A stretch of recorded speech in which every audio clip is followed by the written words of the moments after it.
December 18th. We begin today's reading, as usual, in the Old Testament, and our narrative today will come from the book of Habakkuk, chapter 1, verse 1. We'll go through chapter 3, verse 19. Here's an overview of this book. The name Habakkuk may come from a Hebrew word that means to embrace. In his book, he comes to grips with some serious problems and lays hold of God by faith when everything in his life seems to be falling apart. Habakkuk saw the impending Babylonian invasion, and he wondered that God would use a wicked nation to punish his chosen people. His book describes 3 stages in Habakkuk's experience: perplexity, faith wavers; that is, perspective, faith watches; and perseverance, faith worships. In the first chapter, we'll read about an unanswered prayer. Habakkuk saw the wickedness of God's people in Judah and prayed for God to work. But the Lord didn't seem to hear. The prophet longed to see God bring revival to the land, but his prayer went unanswered, or so he thought. We'll read about an unexpected plan. God told his servant that his prayers would be answered in a way he never expected. God was going to bring Babylon against Judah and chasten his people. Now, from the human point of view, the invasion of the land and the captivity of the people would seem a tragedy. But it was God's work just the same. And we'll read about an unsolved problem. Now the prophet has a greater problem. How can a holy God use a wicked nation to punish his chosen people? God seemed to hold his tongue as his servant cried out. But soon the answer came. It was not the answer Habakkuk expected, but it finally brought him peace. It is good to wrestle with God about the questions that perplex you. Just be sure to stop talking long enough to listen. And with that, let's begin our reading today in the Old Testament. December 18th. Habakkuk chapter 1, verse 1 through chapter 3, verse 19. This is the message that the prophet Habakkuk received from the Lord in a vision. How long, O Lord, must I call for help, but you do not listen? Violence, I cry, but you do not come to save. Must I forever see this sin and misery all around me? Wherever I look, I see destruction and violence. I am surrounded by people who love to argue and fight. The law has become paralyzed and useless, and there is no justice given in the courts. The wicked far outnumber the righteous, and justice is perverted with bribes and trickery. The Lord replied, Look at the nations and be amazed. Watch and be astounded at what I will do. For I am doing something in your own day, something you wouldn't believe even if someone told you about it. I am raising up the Babylonians to be a new power on the world scene. They are a cruel and violent nation who will march across the world and conquer it. They are notorious for their cruelty. They do as they like, and no one can stop them. Their horses are swifter than leopards. They are a fierce people, more fierce than wolves at dusk. Their horsemen race forward from distant places. Like eagles, they swoop down to pounce on their prey. On they come, all of them bent on violence. Their hordes advance like a wind from the desert, sweeping captives ahead of them like sand. They scoff at kings and princes, and scorn all their defenses. They simply pile ramps of earth against their walls and capture them. They sweep past like the wind and are gone. But they are deeply guilty, for their own strength is their God. O Lord my God, my Holy One, you who are eternal, is your plan in all of this to wipe us out? Surely not. O Lord, our rock, you have decreed the rise of these Babylonians to punish and correct us for our terrible sins. You are perfectly just in this.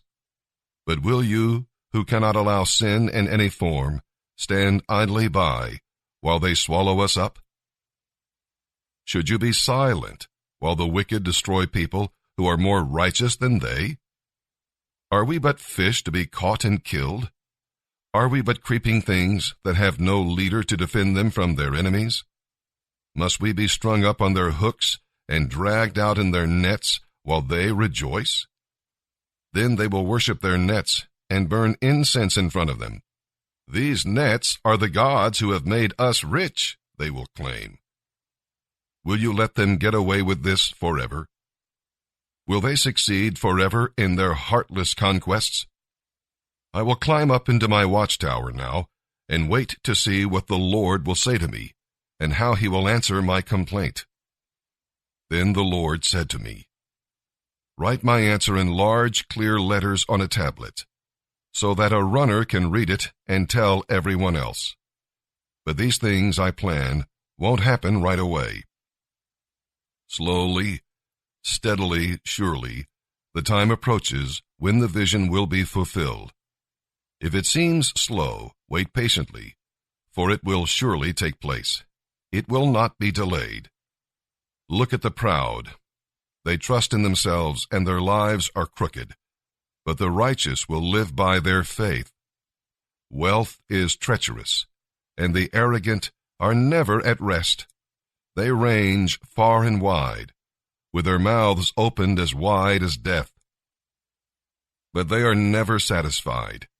In their greed, they have gathered up many nations and peoples. But the time is coming when all their captives will taunt them, saying, 'You thieves, at last justice has caught up with you. Now you will get what you deserve for your oppression and extortion.' Suddenly, your debtors will rise up in anger. They will turn on you and take all you have, while you stand trembling and helpless. You have plundered many nations. Now they will plunder you. You murderers! You have filled the countryside with violence, and all the cities too. How terrible it will be for you who get rich by unjust means. You believe your wealth will buy security, putting your families beyond the reach of danger. But by the murders you committed, you have shamed your name and forfeited your lives. The very stones in the walls of your houses cry out against you, and the beams in the ceilings echo the complaint. How terrible it will be for you who build cities with money gained by murder and corruption. Has not the Lord Almighty promised that the wealth of nations will turn to ashes? They work so hard, but all in vain. For the time will come when all the earth will be filled, as the waters fill the sea, with an awareness of the glory of the Lord. How terrible it will be for you who make your neighbors drunk. You force your cup on them so that you can gloat over their nakedness and shame. But soon it will be your turn. Come, drink and be exposed. Drink from the cup of the Lord's judgment, and all your glory will be turned to shame. You cut down the forests of Lebanon. Now you will be cut down. You terrified the wild animals you caught in your traps. Now terror will strike you because of your murder and violence in cities everywhere. What have you gained by worshiping all your man-made idols? How foolish to trust in something made by your own hands. What fools you are to believe such lies. How terrible it will be for you who beg lifeless wooden idols to save you. You ask speechless stone images to tell you what to do. Can an idol speak for God? They may be overlaid with gold and silver, but they are lifeless inside. But the Lord is in his holy temple. Let all the earth be silent before him. This prayer was sung by the prophet Habakkuk. I have heard all about you, Lord, and I am filled with awe by the amazing things you have done. In this time of our deep need, begin again to help us, as you did in years gone by. Show us your power to save us, and in your anger, remember your mercy. I see God, the Holy One, moving across the deserts from Edom and Mount Paran. His brilliant splendor fills the heavens, and the earth is filled with his praise. What a wonderful God he is! Rays of brilliant light flash from his hands. He rejoices in his awesome power. Pestilence marches before him. Plague follows close behind. When he stops, the earth shakes. When he looks, the nations tremble. He shatters the everlasting mountains and levels the eternal hills.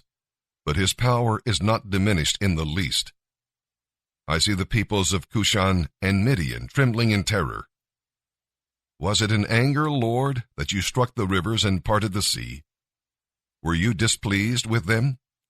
No, you were sending your chariots of salvation. You were commanding your weapons of power. You split open the earth with flowing rivers. The mountains watched and trembled. Onward swept the raging waters. The mighty deep cried out, lifting its hands to the Lord. The lofty sun and moon began to fade, obscured by brilliance from your arrows and the flashing of your glittering spear. You marched across the land in awesome anger and trampled the nations in your fury. You went out to rescue your chosen people, to save your anointed ones. You crushed the heads of the wicked and laid bare their bones from head to toe. With their own weapons, you destroyed those who rushed out like a whirlwind, thinking Israel would be easy prey. You trampled the sea with your horses, and the mighty waters piled high. I trembled inside. When I heard all this, my lips quivered with fear. My legs gave way beneath me, and I shook in terror. I will wait quietly for the coming day when disaster will strike the people who invade us. Even though the fig trees have no blossoms, and there are no grapes on the vine, even though the olive crops fail, and the fields lie empty and barren, even though the flocks die in the fields, and the cattle barns are empty, yet I will rejoice in the Lord. I will be joyful in the God of my salvation. The sovereign Lord is my strength. He will make me as sure-footed as a deer and bring me safely over the mountains. For the choir director, this prayer is to be accompanied by stringed instruments.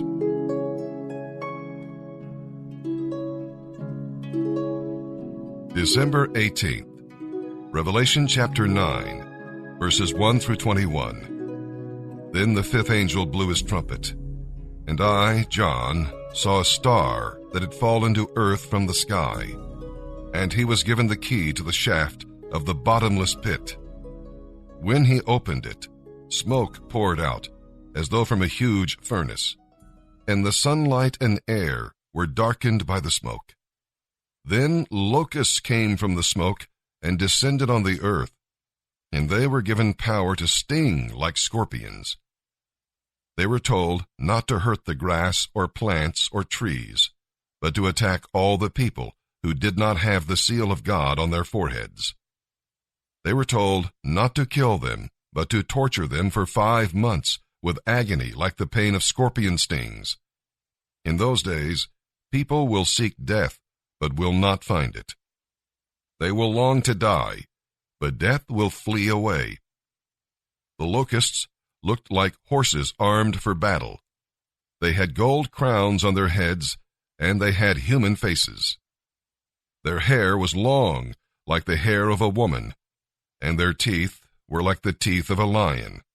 They wore armor made of iron, and their wings roared like an army of chariots rushing into battle. They had tails that stung like scorpions, with power to torture people. This power was given to them for 5 months. Their king is the angel from the bottomless pit.